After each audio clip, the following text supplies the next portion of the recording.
لا إله إلا الله وحده لا شريك له الملك وله الحمد يحيي ويميت وهو على كل شيء قدير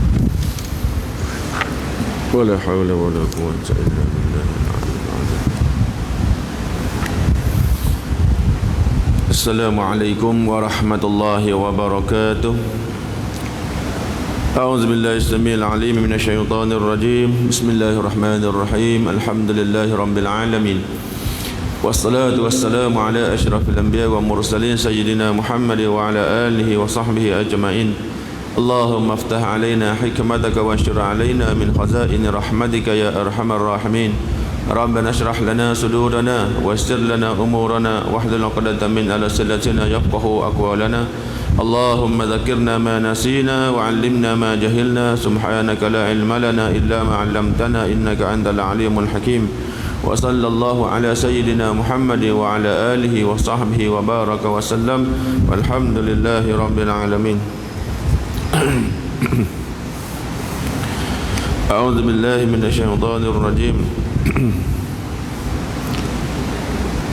يا أيها الإنسان ما غرك بربك الكريم الذي خلقك فسواك فعدلك في أي صورة ما شاء ركبك. صدق الله العظيم. Alhamdulillah, dan muslimin muslimat rahimakumullah, kita rafa'kan kesyukuran kepada Allah Subhanahu wa taala, panjangkan usia dan keadaan taat kepadanya, dikekalkan nikmat iman dan amal soleh. Bertemu lagi kita pada Sayyidul Ayyam ini, penghulu sekalian hari ini penuh dengan keberkatan. Moga-moga hari-hari kita berlangsung dalam keadaan yang baik, dalam keadaan mentaati Allah Subhanahu wa taala, dan keberadaan kita dalam majlis ilmu yang singkat ini menarik rahmat Allah taala, mendapat keampunan dan disebut-sebut nama kita di kalangan malaikat Allah Subhanahu wa taala. Insya-Allah kita nak habiskan sikit lagi tafsir bahagian pertama surah Al-Infitar ini, ayat 6 sampai 7, 6 hingga 8. Jadi kita berhenti hari itu sampai ayat yang kelima. Bila mana manusia dibangkitkan di hari kiamat kelak, maka Allah sebut alimat nafsum ma qaddamat wa akharat. Manusia tahulah, dia tahulah apa yang dia telah buat atas muka bumi dulu dan apa yang dia abaikan. Wa ta'akharat, apa yang dia cuaikan, apa yang dia buat, benda-benda baik ke, benda-benda dosa ke, dan apa dia cuaikan, benda-benda tanggungjawab, taklifan yang dia kena buat tapi dia tak buat, dia cuaikan. Dia nampaklah catatan amal masing-masing. Kemudian Allah pun menyambung ayat yang ke-6. Ayat yang ke-6,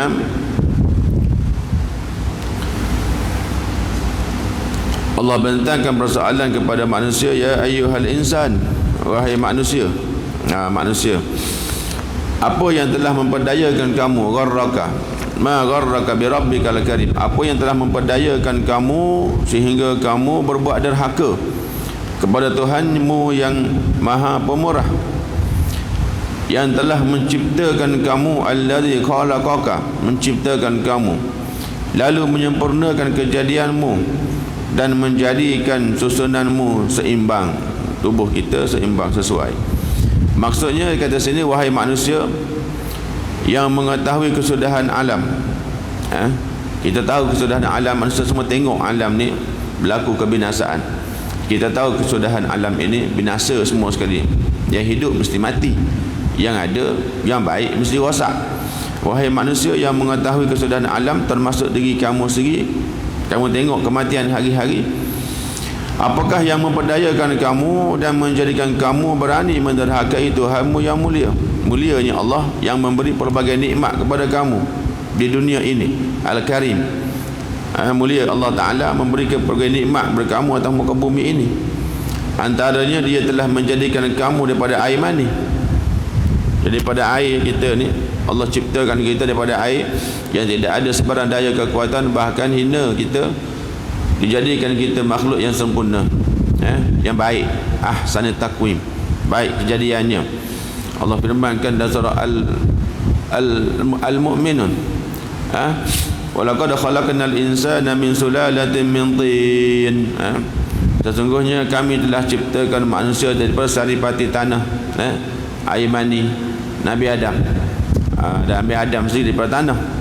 Maknanya daripada sesuatu yang hina itu, yang tidak ada kekuatan apa pun, lemah, maka diberikan kepada manusia ciptaan manusia ni ada akal, ada kekuatan, boleh jadi khalifah atas muka bumi lagi, bahkan menundukkan segala bentuk macam makhluk Allah yang lain. Tapi manusia akhir derhaka. Ini kemurahan Allah Ta'ala. Allah ciptakan manusia dalam keadaan yang baik, dan tidak pernah manusia ni wujud sebelum ni. Tak ada bermakna tak ada. Manusia tak ada.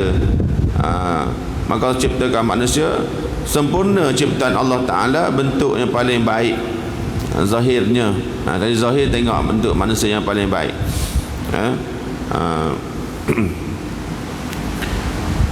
Mempunyai anggota yang sesuai dan harmonis serta seimbang, dibekalkan dengan panca indera. Ada panca indera. Dulu waktu keluar mula-mula tak ada pengetahuan apa pun. Bila Allah sebut wallahu akhrajakum min butuni ummahatikum la ta'lamuna syai'an, ni kena ingat ni, kita kena ingat ni. Bila kita sedar diri sentiasa ingat masalah kelemahan kita, kehinaan kita, walaupun kita sekarang dah hari hebat pun, baru kita tak lupa daratan.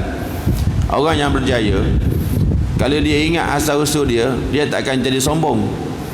Dia tak akan lupa ingat daratan, sebab dia pernah dia ingat asal usul dia. Yang manusia jadi sombong ni, bila kaya sikit jadi sombong, bila hebat dia sombong, pasal tak ingat asal usul dia. Dia tak ingat asal usul dia. Kan? Jadi manusia ni Allah sentiasa ingatkan.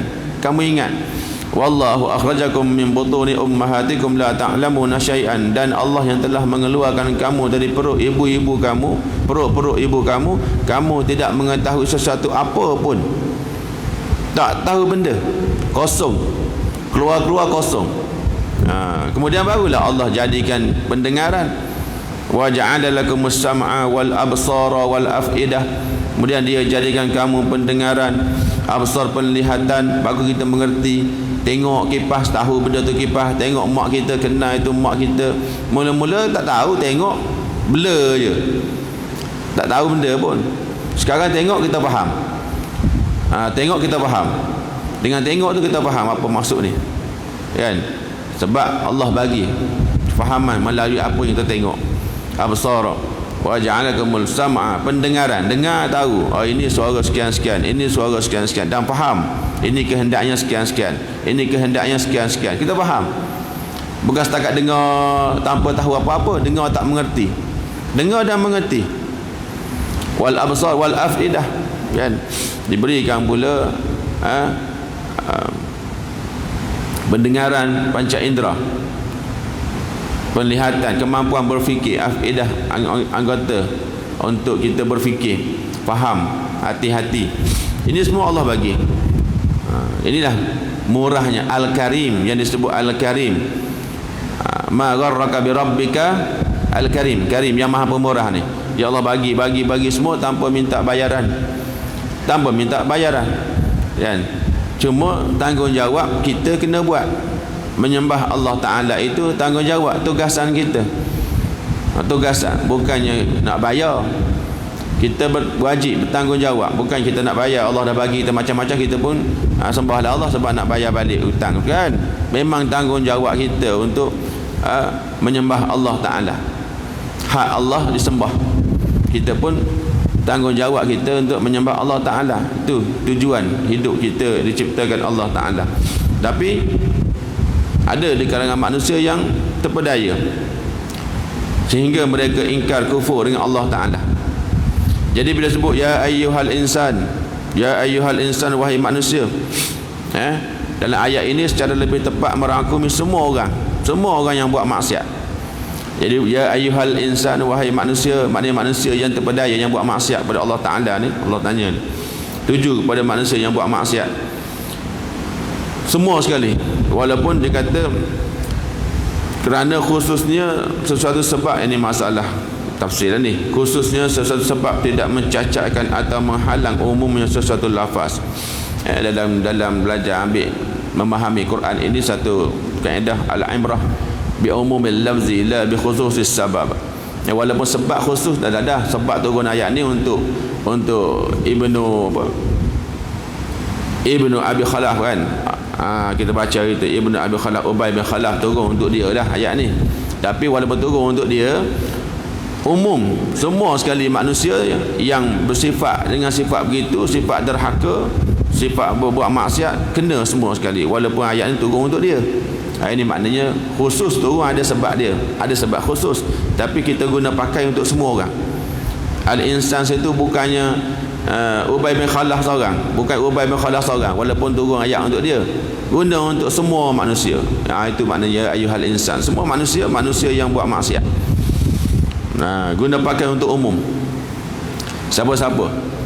Jadi siapa-siapa yang buat maksiat, maka ayat ni tuju atas dia lah. Siapa buat maksiat tertuju atas dia. Macam juga ayat-ayat yang lebih umum lagi. Ayat turun untuk Bani Israel, ayat turun untuk Bani Israel, tapi kena untuk kita tak? Kena juga.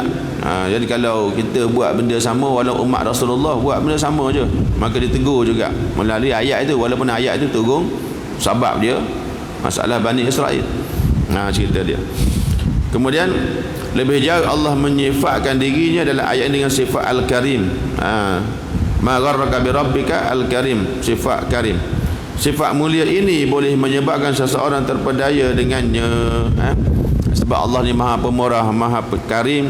Ramai orang terpedaya ingkar dengan Allah Ta'ala. Dia terpedaya macam orang, macam dalam kehidupan seharian. Kadang-kadang sebab binatang tu cantik, kita ingat dia tak berbisa kan.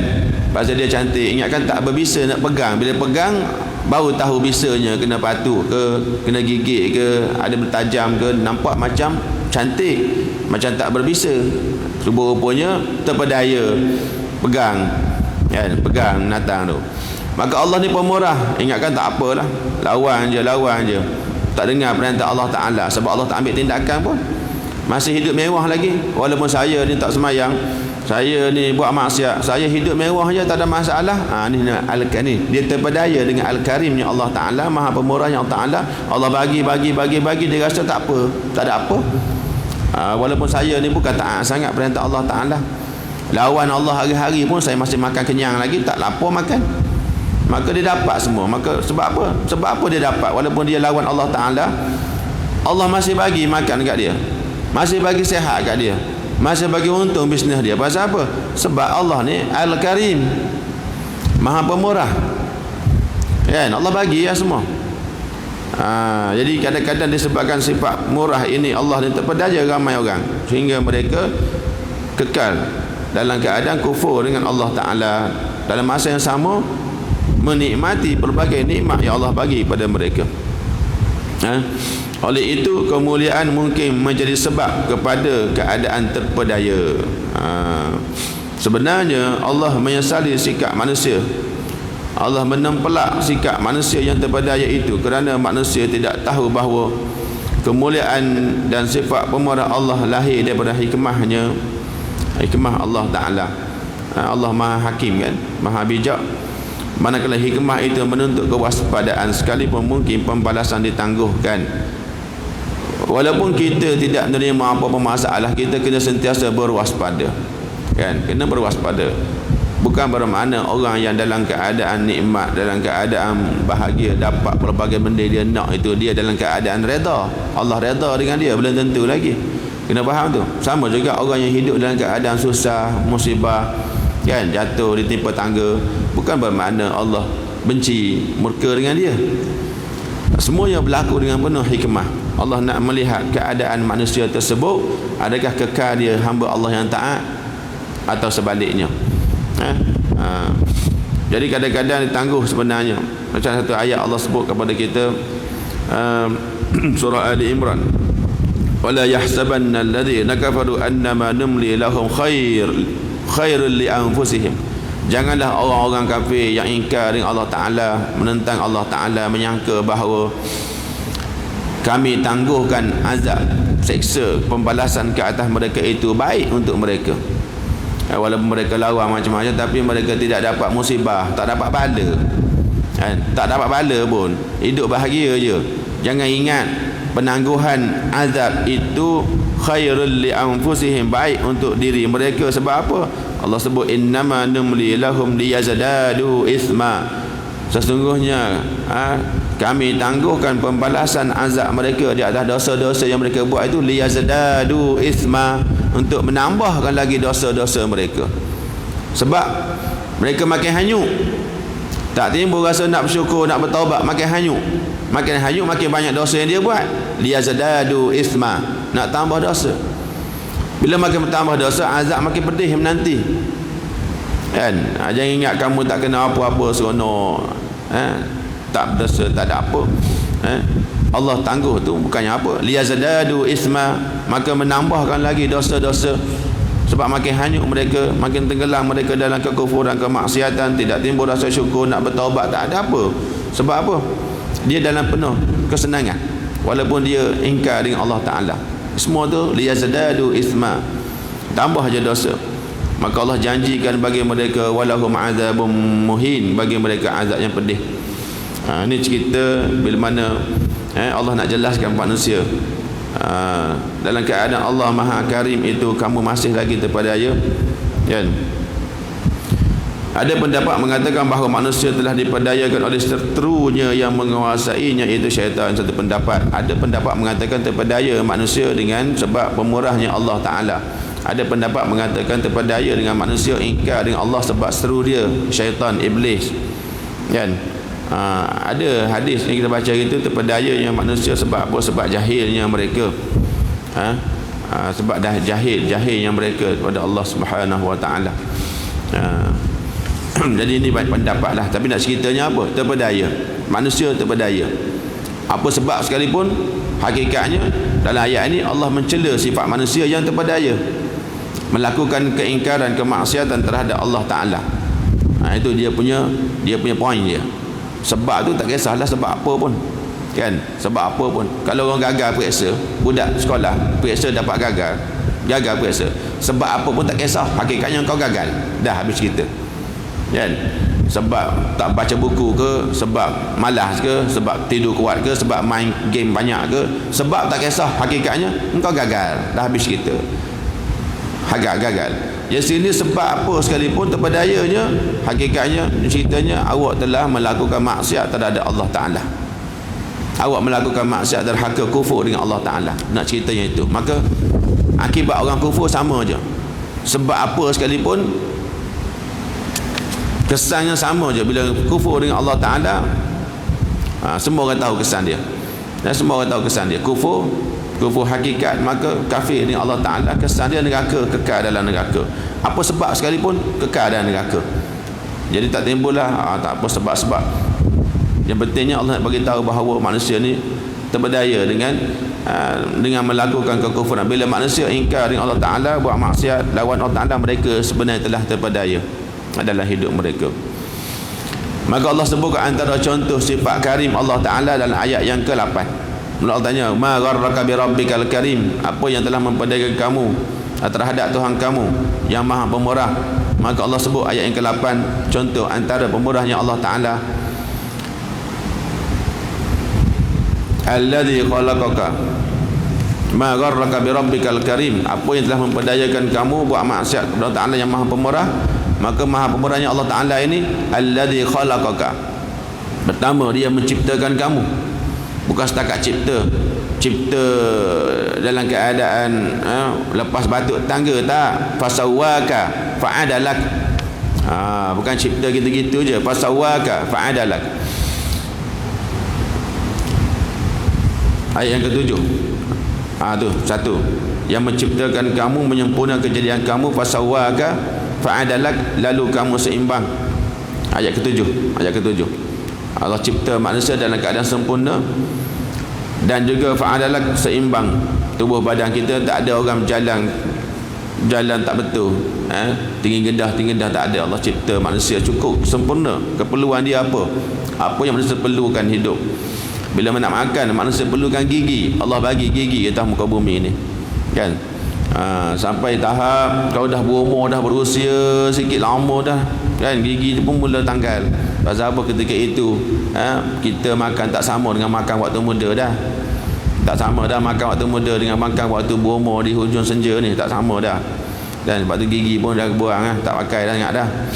Tanda-tanda dah nak pergi. Jadi ceritanya Allah cipta sesuai. Mata pun sama, terang, menderang. Sebab perlu mata nak tengok. Allah cipta mata, bagi mata kat manusia. Jalan kaki sama tinggi, seimbang, boleh menegakkan tubuh badan manusia, tak condong ke depan, tak condong ke belakang, kiri kanan, seimbang, duduk berdiri tegak. Boleh berdiri tegak. Kaki kecil je, tubuh besar, tapi boleh berdiri tegak. Sebab apa? Allah cipta. Fa'adalah, kamu seimbang. Itu satu.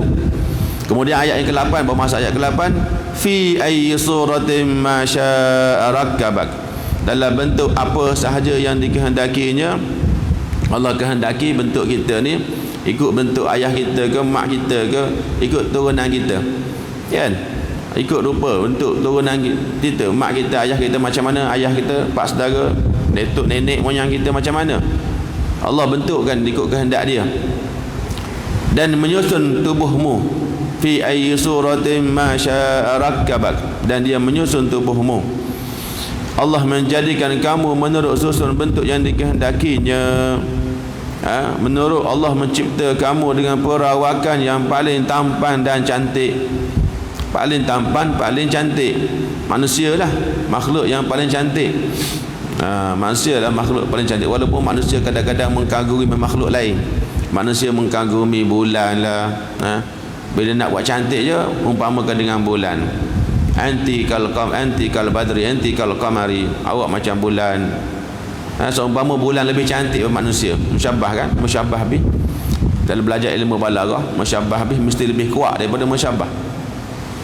Yang diumpamakan, awak macam singa, beraninya. Awak macam singa, beraninya. Sebab manusia mengkagumi singa lah haiwan yang paling berani sekali.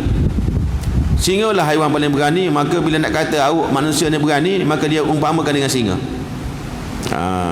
Jadi manusia kagum bulan cantik, maka bila dia nak kata manusia ni cantik, dia banding dengan bulan, kan? Bunga cantik dia tengok, maka dia nak bandingkan perempuan tu cantik, maka dia buat perumpamaan macam bunga.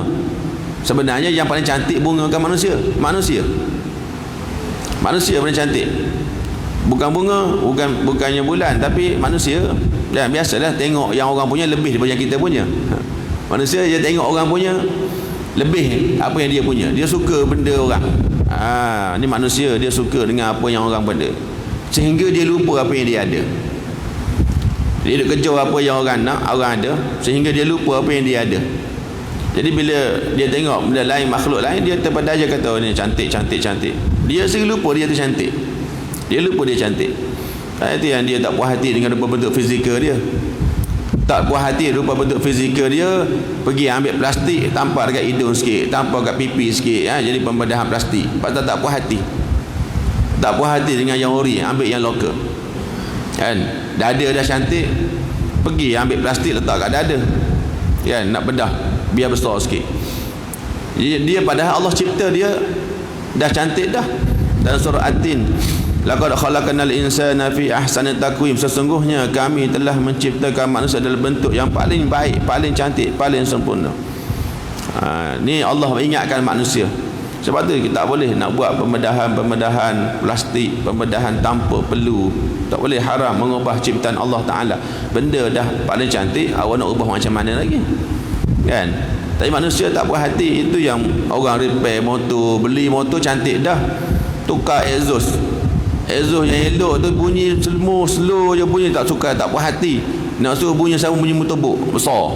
Motor kecil je lalu kat taman-taman perumahan, dia lalu sebiji je motor dia, bunyi lebih besar enjing, macam motor buk bunyi. Orang terganggu orang-orang kat taman perumahan nak tidur. Tak pasal-pasal naik motor pun berdosa. Dah lah kebaikan tak buat, tapi dapat dosa free. Kenapa nak cari dosa free? Awak ubah motor awak, pasang exhaust besar-besar, kuat-kuat. Exhaust je kuat, motor gitu je kat ciput larinya. Bunyi exhaust tu bising. Kita kat rumah kata Allahu Akbar, kenapalah buat macam ni? Kalau awak tak pasang exhaust besar-besar macam tu, awak tak menyebabkan orang-orang terganggu, taklah berdosa. Ni tak pasal-pasal dapat dosa free, kata dosa senang-senang dapat, menyakiti jiran-jiran. Mengapa macam tu?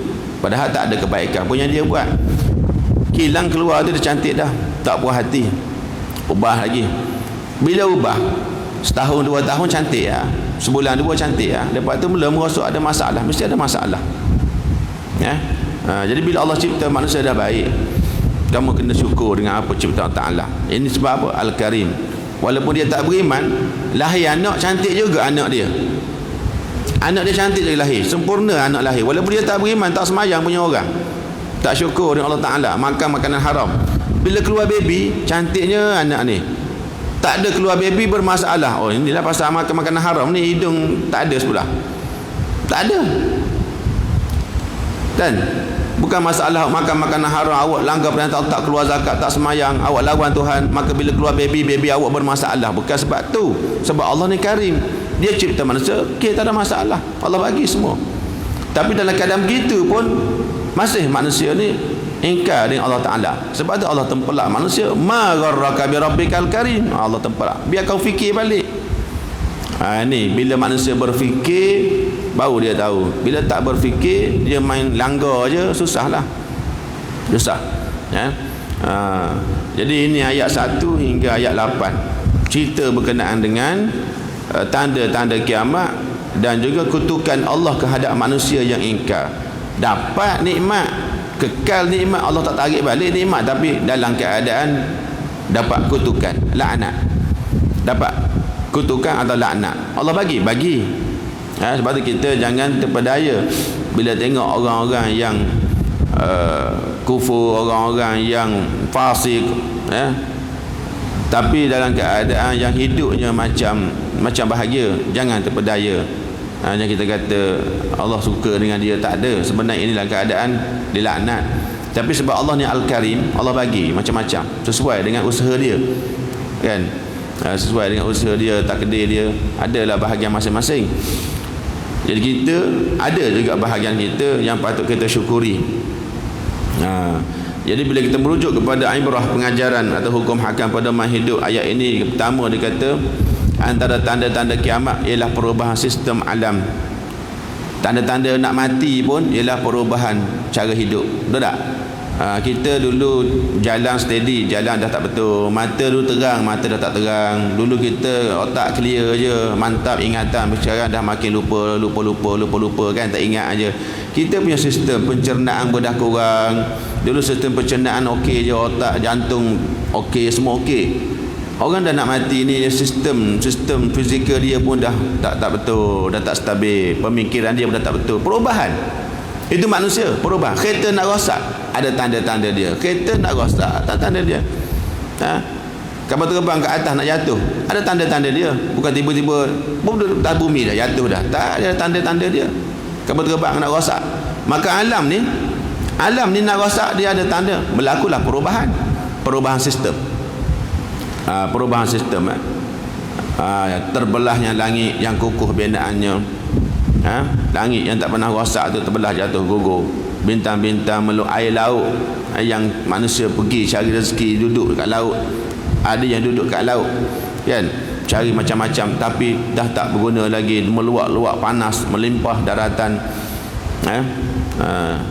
Dan tak berfungsi macam asal. Kemudian ia dibakar, laut tu sendiri dibakar api dengan menjadi api yang menyala-nyala. Ini cerita tentang tanda-tanda kiamat ni ialah perubahan sistem. Perubahan sistem. Benda berlaku. Dia tak berlaku tiba-tiba, dia ada perubahan. Tanda-tanda dia. Dan akhirnya keluarlah banyak-banyak daripadanya, mana al-ba'ats, kebangkitan. Bangkitlah manusia, bermulalah alam akhirat. Kemudian bila peristiwa ini terjadi yang merupakan tanda-tanda kiamat atau permulaan kiamat, hancur alam ini, berlakulah pula peristiwa manusia dikumpulkan. Ini mahsyar, dah berlaku, masuk alam akhirat dah. Mahsyar dikumpulkan. Kenapa dikumpulkan? Diberikan buku catatan perbuatan mereka. Ini cerita, Allah cerita benda yang akan berlaku dan pasti berlaku. Sebab Allah cerita benda yang pasti berlaku. Allah cerita awal-awal untuk kita buat persediaan, bukan untuk kita fikirkan hakikat dia macam mana. Nak buat filem, nak cerita tentang keadaan manusia di mahsyar, tak boleh. Ini Allah cerita bukan untuk kamu fikir hakikat macam mana, berlaku macam mana, manusia ni ramai nak duduk mana nanti, bumi macam mana buminya, kan, berhimpit-himpit macam mana keadaannya. Tak, bukan nak fikir yang tu. Allah cerita awal-awal, Allah cerita asalnya untuk kita buat persediaan. Awak buat persediaan terus. Kalau ceritakan kedahsyatan mahsyar sebab manusia ni gini-gini kat dunia dulu dia begitu-begitu, maka sekarang dia begini kat akhirat. Awak buatlah persediaan agar tidak kena keadaan macam tu. Itu yang tujuan dia, menampakkan keadilan Allah Ta'ala, kekuasaan Allah Ta'ala. Kalau kamu terlepas atas muka bumi, jangan ingat kamu terlepas selama-lamanya, sebab perhitungan belum habis lagi. Mahsyar masih ada, hisab masih ada. Buat persediaan. Allah cerita ni nak menunjukkan keadilan agar manusia yang hidup atas muka bumi tidak berputus asa dengan rahmat Allah Ta'ala. Bertaubatlah sementara kamu boleh bertaubat. Sebab bertaubat cuma di dunia. Sementara kamu boleh bertaubat ni, bertaubatlah, kan? Ini agar manusia buat ambil kebaikan dia. Setiap orang mengetahui apa yang dilakukannya dan apa dipersembahkannya, baik buruk semua tahu, semua tengok balik, tahu, dibentangkan amalan masing-masing. Setiap orang dihisap mengikut apa yang dilakukannya. Kemudian dia diberikan buku catatan perbuatannya dari sebelah kanan atau kiri, kan? Ini semua tuan-tuan dah tahu ni, kita dah tahu semua ni. Bila manusia baca buku catatan tersebut, dia teringat balik apa yang dia buat dulu, kan? Tetapi apa pun amalan tambahan selepas tidak berfaedah lagi, tak boleh lagi untuk beramal. Masa untuk dapat bahagian masing-masing. Masa beramal sekarang, waktu kita hidup. Waktu main bola, masa nak kejar, nak jaring gol, nak sumbat gol, 90 minit sahaja. Dah tiup whistle, kamu sumbat gol 100 biji pun tak kira dah tak kira dah. Waktu dia 90 minit. Jadi sekarang nak beramal sepanjang hidup kamu atas muka bumi sekarang, berapa masa Allah bagi bergantung bahagian masing-masing. Panjang pendek tidak ada kelebihan dan kelemahan. Tak ada kata orang yang umur panjang lebih untung daripada orang umur pendek, tak ada. Untung orang umur panjang, orang umur pendek tak untung. Untung orang kaya, orang miskin tak untung. Itu bahagian masing-masing Allah bagi untuk uji. Yang untungnya siapa yang boleh menggunakan ujian tersebut dengan betul. Kalau dia umur panjang, kalau dia boleh pakai cara betul, untunglah. Umur pendek pun pakai cara betul, untung. Sahabat-sahabat Nabi ramai yang Islam tak lama pun. Kita dah 50 tahun dalam Islam. Sahabat Rasulullah baru Islam sehari, sebulan pergi perang mati. Berapa? Baru sebulan beramal. Baru sebulan beramal dalam keadaan baik Muslim. Ada yang baru sehari beramal dalam keadaan Muslim, mati. Kita dah 50 tahun. Jadi ceritanya bukan masalah masa, sama juga masalah harta. Bukan masalah orang ada harta maka dia boleh bersedekah. Yang bersedekah ni sebab dia ada sifat pemurah, kan? Dia berdoa anak jadi pemurah, dia pun taat pada Allah Ta'ala, dia bersedekah lah. Bukan sebab dia kaya. Berapa ramai orang kaya tak bersedekah juga. Berapa ramai orang miskin bagi kat sikit-sikit. Tapi tak semua gitu. Ada ramai orang kaya yang bersedekah, ramai juga. Nak cerita jangan jadikan alasan lah kenapa awak tak taat, sebab gini-gini, tak ada. Itu alasan. Alasan ni manusia memang makhluk yang paling hebat buat alasan, kan? Jadi kita kena ambil perhatian. Kemudian akhir sekali yang ketiga ni, bukan akhir, yang kedua akhir. Malang sungguh nasib manusia yang tidak mensyukuri nikmat Tuhannya. Ni yang bermula dengan ya ayyuhal insan. Malanglah manusia tidak mensyukuri nikmat Tuhannya. Syukur macam cara syukur? Bersyukur dengan Tuhan adalah mentaati suruhannya. Bila kita mentaati perintah Allah, kita dikategorikan sebagai orang-orang yang bersyukur. La in syakartum la azidannakum. Allah janji dah, kalau bersyukur aku tambah lagi nikmat. Orang kufur, wala in kafartum, kufur maknanya tidak bersyukur. Inna azabi lasyadid. Allah janji azab. Dah habis cerita, janji azab. Allah janji azab. Hidup rasa sempit, rasa stres, tak tenteram sebab dia tak bersyukur. Kalau dia bersyukur dengan nikmat yang dia ada, macam sekarang musim Covid kan, kalau kita nak hitung kesusahan, memang susah lah. Semua orang susah. Jangan tengok orang, kita pun tak puas hati dengan dia sebab dia tak susah. Kita rasa kita susah. Tengok dia senang, kita pun dengki dengan dia. Tak boleh. Macam sekarang semua orang susah, ikut bahagian masing-masing, susah cara masing-masing. Kan? Tapi dalam keadaan susah tu, alhamdulillahnya apa? Tak kena Covid. Alhamdulillah lah. Tak ramai orang kena Covid. Jadi kalau asyik nak fikir susah je, tak timbul rasa syukur kepada Allah Ta'ala. Awak nak timbul rasa syukur kepada Allah Ta'ala, kena fikir nikmat yang Allah bagi. Kan? Kalau dapat musibah, ada musibah yang lebih besar tapi awak tak dapat. Awak dapat musibah yang agak kecil, accident tu musibah betul, tapi tak hilang upaya. Hilang upaya lagi besar. Kalau accident hilang upaya lagi besar. Yang si fulan ni accident tapi tak hilang upaya, cuma luka tangan je sikit, kereta rosak. Itu je. Musibah tetap musibah, tapi untuk timbul rasa syukur, cuma tengok ada orang lain musibah lagi besar. Nabi-nabi lagi besar musibah.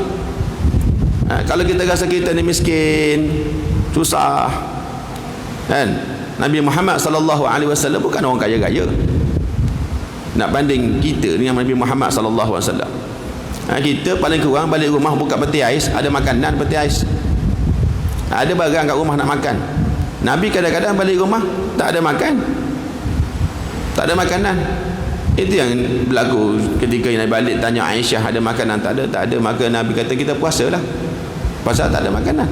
Nak ceritanya kita tak sampai tahap tu, walaupun kita rasa kita susah. Makan ada. Masih singgah kedai lagi makan pagi sarapan. Kata susah, tapi sarapan kedai lagi, tak masak sendiri. Makanlah roti ke 2 keping sarapan, tak, makan kedai ke sarapan, tapi rasa susah. Cerita maknanya susah-susah kita ni senang lagi sebenarnya. Cuma sebabkan kita tak nampak nikmat yang besar, kita nampak yang susah saja, maka jadi kurang nak bersyukur kepada Allah Ta'ala. Kalau orang bersyukur, tetap dia solat, tetap jaga hukum-hukum Allah Ta'ala. Taat Allah Ta'ala lah maknanya bersyukur. Bersyukur mana taat Allah Ta'ala. Kalau sebut alhamdulillah, itu sebahagian cara bersyukur dengan lisan. Sebahagian cara bersyukur dengan lisan, ucap alhamdulillah. Sebenar-benar bersyukur ialah kamu taat perintah Allah Ta'ala, maka bersyukurlah kamu. Maka dari sini malanglah nasib manusia yang tidak syukur nikmat dengan mentaati perintah Allah Ta'ala. Kalau dia mentaati perintah Allah Ta'ala, maka dia orang yang bersyukur. Kalau dia tidak taat perintah Ta'ala, maka malanglah nasib dia. Walaupun sekarang ni di dunia ini dia dalam keadaan senang. Sebab ramai orang-orang yang Allah sebut dalam Quran ni lebih senang dari kita. Tapi ahli neraka, Fir'aun lebih senang dari kita. Ahli neraka juga, Namrud. Kisah-kisah ni semua untuk perbandingan kita pengajaran. Golongan musyrikin Mekah yang lawan Nabi, lawan Islam, bahkan yang bunuh orang Islam. Tapi di akhirat dia masuk neraka. Orang yang dia bunuh tu masuk syurga. Kan? Orang yang tak semayang sekarang seronok, dia rasa okey, dia tak ada masalah. Tapi bila di akhirat, dia yang masuk neraka. Orang yang semayang tu syurga. Ni ceritanya kita kena bersyukuri Allah Ta'ala, sebab terlalu banyak nikmat Allah bagi. Tapi kadang-kadang kita tak pandang, kita cuma pandang masalah. Kita cuma pandang masalah saja, menyebabkan timbul rasa tidak bersyukur, timbul rasa tak puas hati, timbul rasa tak gembira dengan apa yang kita miliki. Kan? Sebab kita tengok benda yang orang lain punya dan kita tengok kesusahan kita tanpa melihat banyak lagi nikmat yang Allah kurniakan kepada kita. Moga-moga kita tak termasuklah di kalangan orang-orang yang tidak bersyukur. Ini Allah bantu kita melihat nikmat-nikmat dia kepada kita. Sebab tu minta doa, nak bersyukur ni minta doa. Kena bukan sebab kita pandai, alim, kita belajar tinggi ilmu agama, selalu pergi masjid. Sebenarnya sebab minta doa pilihan Allah Ta'ala. Allahumma inni ala zikrika wa syukrika. Tu syukrika, kena minta dengan Ta'ala. Semua benda minta dengan Allah. Allahumma inni, ya Allah, engkau tolonglah aku untuk ingat engkau. Zikrika, ingat engkau waktu senang, waktu susah. Waktu susah, inna lillahi wa inna ilaihi raji'un. Waktu senang, alhamdulillah, ingat Allah tu. Wa syukrika, untuk bersyukur. Syukur nikmat. Walaupun nikmat tu kita pandang kecil pada dunianya. Pandang kecil je, lubang hidung je, lubang hidung besar kecil. Kecil je lubang hidung. Agak-agak tak ada lubang hidung boleh hidup lah. Lubang hidung tutup, tak ada lubang hidung. Lubang hidung je, kecil je lubang hidung. Bukannya kereta Ferrari. Kereta Ferrari mahal. Tapi lubang hidung pun besar nikmat. Tak ada lubang hidung habis. Bagilah Ferrari pun 10 biji, lubang hidung tak ada, tak jadi. Maka kena syukur, minta tolong Ta'ala ala syukrika, biar timbul rasa nak syukur, biar Allah bantu. Zikrika wa syukrika wa husni ibadatika, baiknya ibadat. Buat ibadat dalam keadaan baik, ikhlas. Buat ibadat mesti ikhlas kerana Allah Ta'ala. Nak timbul ikhlas tu minta tolong dengan Allah. Ibadah dalam keadaan baik, husni ibadatika. Maka ibadah terbaik mestilah ikhlasnya. Baru tersempurna ibadah tu. Kan? Dalam keadaan tawaduk, bukan sombong. Jadi minta dengan Allah Ta'ala, Allahumma inni ala zikrika wa syukrika wa husni ibadat. Kita rasa macam biasa doa ni kan. Memanglah biasa, masalahnya tak minta. Rasa biasa, tahu tak minta, masalah. Minta pun tak confident, lalu kat mulut je, tak sampai ke hati. Jadi kita kena perbaiki balik keadaan ini. Moga-moga Allah bantu kita. Semua benda bantuan Allah Ta'ala. InsyaAllah kita sambung nanti. Baru masuk ayat pertama bahagian ketiga ni. Nombor 3 ayat pertama baru, belum masuk lagi. InsyaAllah sambung minggu depan. Astaghfirullahalazim, astaghfirullahalazim, alladzi la ilaha illa wal hayyul qayyum wa atubu ilaih. A'udzubillahi minasyaitonir rajim. Bismillahirrahmanirrahim. Alhamdulillahi rabbil alamin, wassalatu wassalamu ala asyrafil anbiya wa mursalin wa ala alihi wa sahbihi ajma'in. Allahumma inna nas'aluka ilman nafi'a wa 'amalan mutaqabbala wa na'udzubika min 'ilmin la yanfa' wa min qalbin la yakhsha' wa min du'ain la yustajab. Allahumma anfa'na bima 'allamtana wa 'allimna ma yanfa'una. Allahumma zidna ilman warzuqna fahman wa anta khairur raziqin. Rabbana atina fid dunya hasanah wa fil akhirati hasanatan wa qina 'adzaban nar. Sallallahu ala sayyidina Muhammad wa ala alihi wa sahbihi wa baraka wa sallam. Walhamdulillahi rabbil alamin. Taqabbalallahu minkum. Astaghfirullah, subhanakallahumma wa bihamdika asyhadu an la ilaha illa anta astaghfiruka wa atubu ilaik. Bismillahirrahmanirrahim. Wal 'asri innal insana lafi khusr illa alladhina amanu wa 'amilus salihat wa tawassaw bil haqq wa tawassaw bis sabr. Sadaqallahul azim. Assalamualaikum warahmatullahi wabarakatuh.